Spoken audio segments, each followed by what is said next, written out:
Disgrasya ang sinapit ng isang pickup truck na may dalang mga ayuda sa Cebu nang mawalan ng preno. May umaarangkadang balita sa FMR Cebu correspondent Clark Pasuit.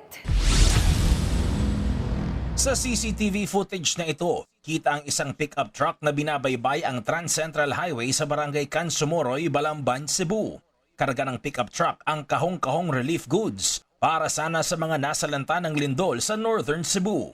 Maya-maya, bumangga ang pickup truck sa SUV sa unahan nito. Sa lakas ng impact, bumaligtad ang SUV.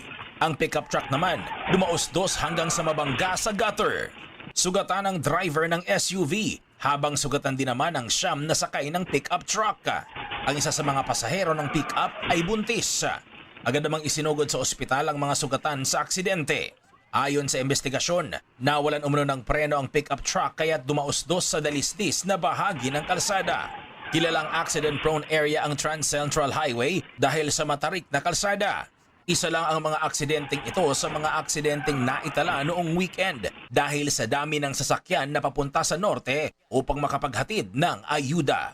Mula sa FMR Cebu, Clark Pasuit ng PRTV News. Nagseserbisyo para sa Pilipino.